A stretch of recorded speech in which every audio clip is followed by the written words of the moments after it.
It's a Phil and Amber dance party.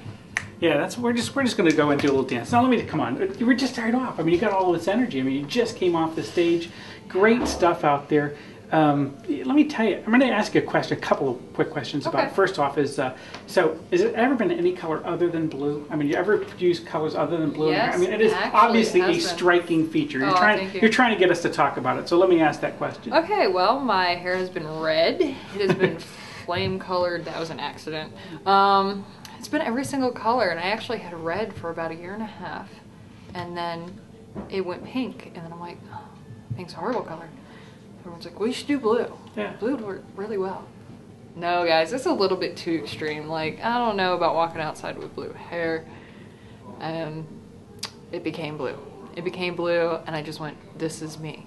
This is me. This is who I'm going to be, and then I kind of built my brand around the whole blue hair thing. So we're settled in. Miss Destructo, let me ask you, you get stuck on an elevator. I'm just kind of curious about this, and you got to do that quick pitch. Someone says, wow, who are you? What do you tell them? I tell them I'm a superhero. Like, really? No. I tell them I am the destroyer of social media boredom. Like, what's social media? Twitter, Facebook, pretty much the future.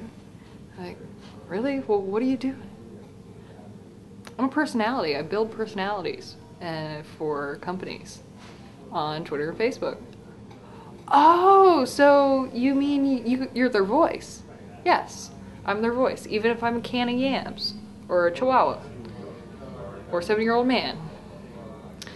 I put personalities behind Twitter accounts. So you've got that going for you. I mean, you've got your personal brand, the sort of Miss Destructo brand, is mine. And that's a blog and a tweeting thing primarily, I guess, right?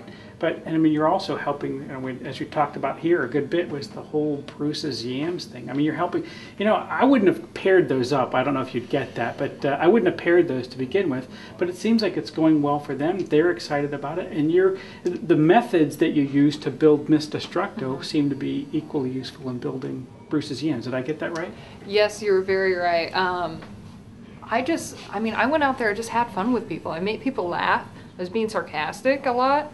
And I went, a lot of companies need this. They're just throwing out pitches and, hey, come and see my promo. And I tell them, hey, come and see my promo. Come and see my promo. And then they're like, whoa, what's all this about? I tweet naked? Yeah. Even when you're doing the yams, is that right? We talk about the yams. Let me ask you about so on the yam side of this thing, what's been the most fun for you? I mean, you liked this brand going into it, yes. So that made it easy for you to associate with it and to build something off of it. But surely you've also discovered things after working with these people that you had no idea about. I discovered they are a really amazing, very, very family-based company, but they like to have fun. They like to have fun too. And the guy I work with over there, he's actually a drummer. We started connecting because I have a lot of music background. I used to work for bands.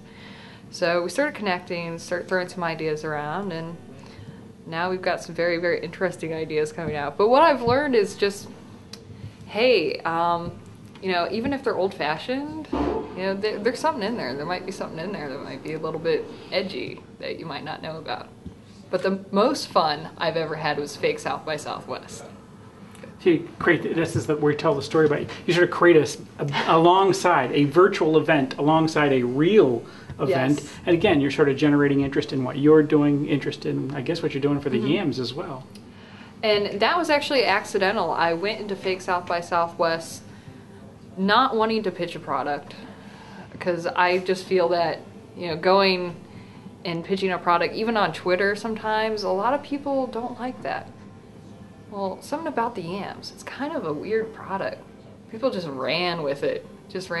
So this Fake South by Southwest, because I didn't go to South by Southwest, a lot of people didn't. We're all mad that everybody's there having a good time. So we're gonna have a good time. Well, sort of. Not really, none of this stuff really happened. But it was great. You sort of create a virtual good time of your own. I mean, and that's a neat thing. That's I think, neat about right Twitter. In Twitter, right? I mean, you eliminated the hotel bills, you eliminated the travel expenses, etc., and you can actually have this community online, build the tribe around something that is as non-internet as yams. Now, I got a question. Could you do that for broccoli? Could I do it for broccoli? Probably. I could do a lot of things with broccoli. Wait a minute. Yeah. Don't quote me on that. Let's come Don't back tweet to that. We'll Don't come back to that. overheard. Very good. All right, I'm all done. Thank you.